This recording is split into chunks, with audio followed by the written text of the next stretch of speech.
course, we are just 2 weeks into 2025, and a lot of people have New Year's resolutions. One of them is to save more money. But as life happens, of course, a lot of people kind of lose track of their finances. Well, this morning, Sherrod Waite, the CEO and financial advisor and managing partner of MoneyWise Wealth Management, joins us now. He's got some goals that we can all put in place to help save more money and invest in our future. And, hopefully at the end of 2025, we've got some money to our name. Yeah. Happy New Year. Happy New Year. Good to see you, friend. Good seeing you. So let's talk a little bit about, where we are right now on the calendar. Of course, the holidays are over. Usually so many people, they go through the holidays, and then once January 1st hits, they go, how much money did I spend during the holidays? Yeah. Between gifts, parties, all trips, events, it's just so much goes on during so much spending happens, during the holiday season. So this is a time for us to kind of just pause and reflect on our finances and hopefully move forward into 2025 and save a little bit more money. Yeah. You have some tips and some kind of like this plan, if you will, that we can all utilize to save money. Yeah, it's, the new year brings us an opportunity to set new goals, set a new perspective, and finances are usually on the top of people's lists. So the first thing I'd recommend is be specific in your goal. Oftentimes people will say something like, well, I want to work out more, I want to be healthier, or I want to save more money. In this case, set something very specific. Say, I want to save $1,000. Set a number and make it measurable.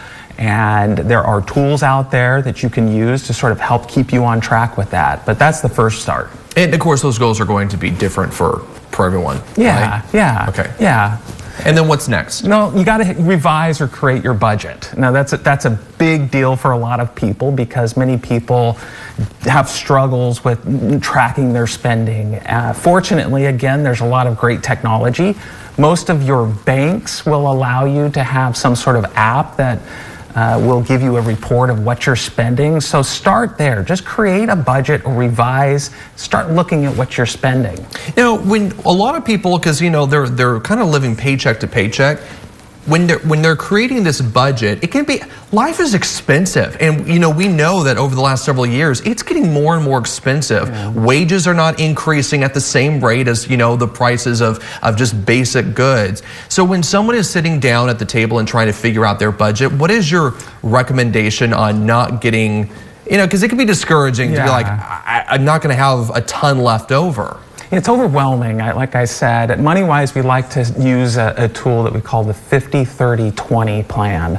This is a really easy way for anybody to start a budget.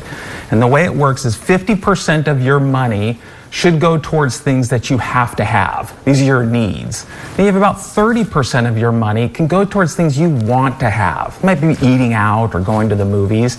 And that leaves the last 20% that you use to either save or pay down debt. Okay. So those are some good rules of thumb for people to sort of start looking at. Use technology, or even a simple spreadsheet to see where your spending is going, and then plug it into that 50-30-20 plan. And then, of course, I know a lot of people try to save for emergencies. This is another one that a lot of people are not prepared for. Yeah, recent studies have shown that nearly half of Americans don't have $400 for an emergency.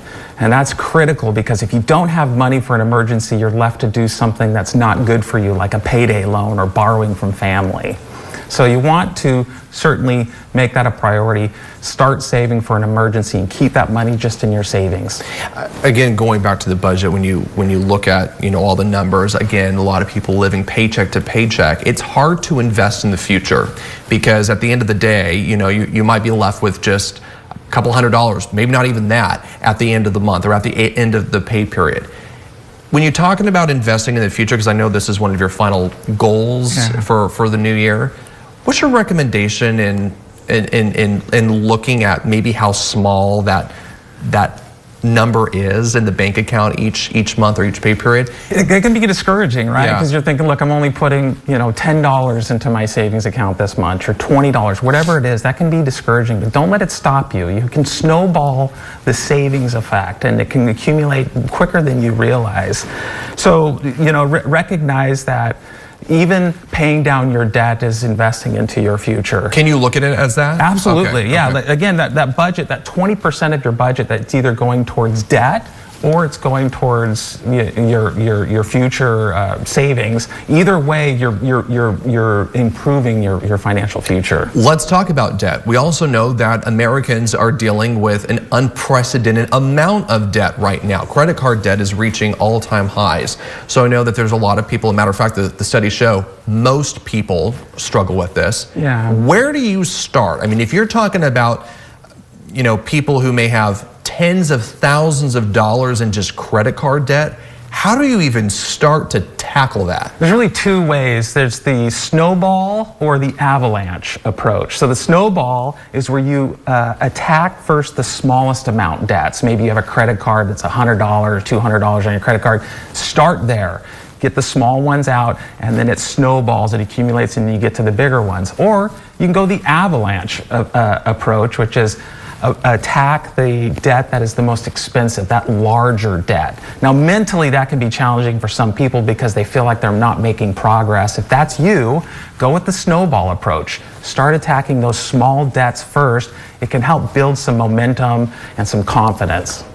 And then, I was going to say, does it depend on where you want to go? Does it depend on, like, if you have maybe one credit card charges significantly more interest than others? I mean, is it going to kind of depend on individual circumstances? If you're going to take an academic approach and take out emotions, go with the most expensive debt, even if that means it's the largest debt. So you want to attack that first because mathematically you're getting rid of the worst debt first. But emotionally, sometimes it's better for people to feel like they're making progress. So cross things off the list. Yeah, so start with those small debts, and that can make you feel a little bit better, even though mathematically it might not be the cheapest. You're at least getting rid of debt, and that's the good thing.